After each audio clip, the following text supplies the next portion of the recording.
made, I don't know.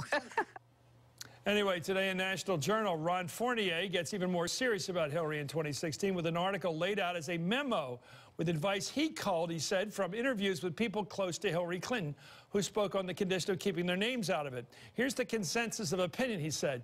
Your biggest hurdle isn't your age, the president's record, your husband, or even Benghazi, Whitewater, et cetera, et cetera. It's you, Hillary. You're the problem. That is, if you once again present yourself as an institution of Washington awaiting a political coronation. To win, you must be the anti-Hillary. You need to blast the public's caricature of you to smithereens and replace it with what we know as the real Hillary. Well, joining me now is Amy Davidson, a senior editor at The New Yorker, and Steve McMahon, who's a Democratic strategist and does this all the time with candidates. Amy and Steve, let's look at Fournier's memo in which he lays out what Hillary Clinton, he says, needs to do in bullet point form with short explainers for each. I'll read a portion of each bullet point. First of all, accessible. Be a constant presence on Twitter, Facebook, and other social media. You, not your staff. 2, be honest and authentic. Take tough stands and state them clearly. Make mistakes and own up to them. Number 3, be vulnerable. Remember, choking up in New Hampshire, you look human, and people like humans. Be flexible. Be quick to change your strategy, your message, even your staff. Number 5, be small. People are tired of big institutions. Travel light and run a lean operation. Number 6, obviously be competent. A model for your 2016 campaign would be, you're going to hate this, no drama Obama. Number 7, be a populist. Income disparity and declining social mobility are cliches in Washington. But in the rest of America, they are facts of life. Amy, you know, this is fascinating stuff, and I think it's always hard to play the role of doctor when no one asks you to be a doctor. You're making a house call here right now by somebody who hasn't exactly opened the door for you. But here goes, in good faith, if you were in her ear, and you were helping perhaps future President Hillary Clinton to get ready for the big game, 2 years of hard campaigning, what would you do? Would you accept these ideas? I think that these are good ideas, but I wonder how much of them can be how much they can be changed just by sheer force of personality. You know, for instance, with the small, you know, the idea of just being against institutions, running against big institutions. One of her first moves after leaving the State Department was to join another institution, the Clinton Foundation, to add her name to that and to bring on a lot of its questions and its structures. And that gets to the first question about accessibility. Does Hillary, you know, the idea of accessibility there really seems to be about visibility. But one of Hillary's problems might be being a little too, or the Clintons' problems might be being a little too accessible, for example, to donors, to insiders. So I wonder if that's going to be read in the way that you know, the author hopes it's going to be read, or if it's, or if what she's been doing so far is getting away from where she needs to go and getting herself in more trouble. I think I like the way you said that. Your thoughts, Steve. Let's go to the question of, can you change somebody? Can you change their public face in a genuine way? And our producers came up with the idea. Look at Bobby Kennedy, how he changed in the 60s after his brother was killed, became a much softer, bigger person than the nastier sort of Joe McCarthy guy. And of course, Jerry Brown, 28 years later, came back as a grown-up. That's right. That's right. Lost a propeller on his head. Came back. I always liked him even in the old days. I liked him personally, but he's come back as an authentic leader in California. I've worked for Jerry Brown in the past, and you're absolutely right. I mean, that guy was always there, but you didn't always see it. I think for Hillary Clinton, the key here is to come out from under the bubble.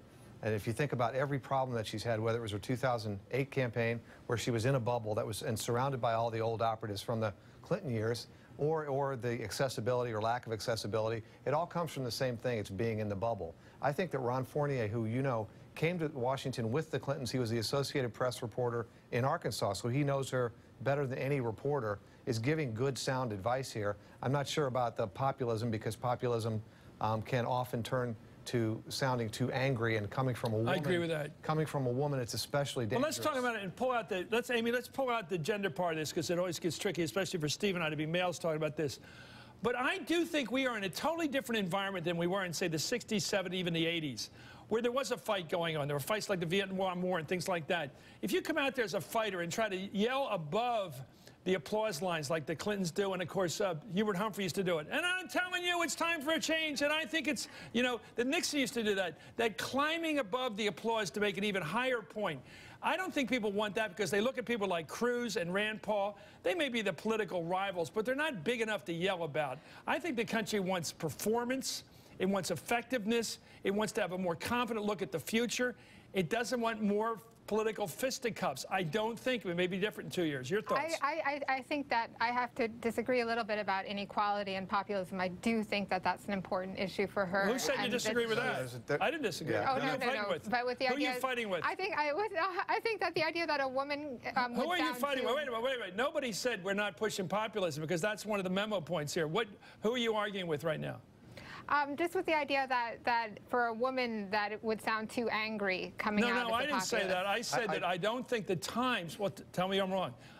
Are the times right for someone to be that combative? I'm asking you. I think that they are. I think that the times pretty much demand it, and they demand it of her, especially since she has to push against the idea that she's part of a dynasty, which is exactly not what the populist moment might demand. She has to push against the idea that that we might not want to be a country where we have 4 out of 5 presidents in a row from 2 families.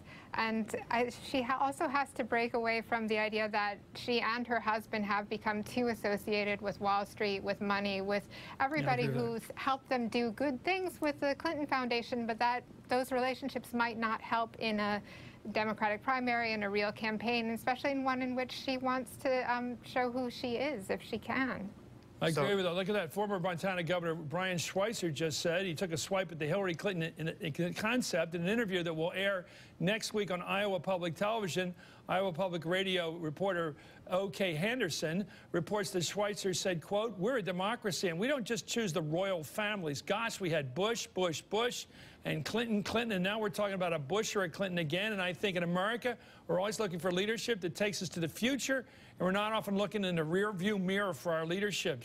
Steve, listen, that's a shot. Authenticity is something that was in the memo, and for the Clintons to suggest that they're not friendly with the people on Wall Street is not going to be authentic. I did say that I think it's harder for a woman to be an angry kind of populist. And by the way, there's a difference between talking about income inequality, which Barack Obama did, but nobody accused him of being Elizabeth Warren, and being angry and expressing rage about wealthy people making money and taxing them as a way to make up for it. Everybody in this country, whether they're middle class or less affluent, wants to be more affluent. They all want to be the rich person. And a better message for anybody, any politician, is let's grow from the middle class out. And that's the message that Hillary Clinton needs. She cannot be the angry woman. Every time I've seen a candidate, Amy, about to lose the election on the Democratic side, and I've almost always been rooting for that person. Inevitably, about 2 weeks before the election, they go populist. Ted Kennedy, after you were with him when he lost to Carter, they go populist. And that's always the sign they're going to lose the election. They want to get 45% out of this baby. That's right. They're afraid they won't get the 45%. It's not the way to win, though. Thank you.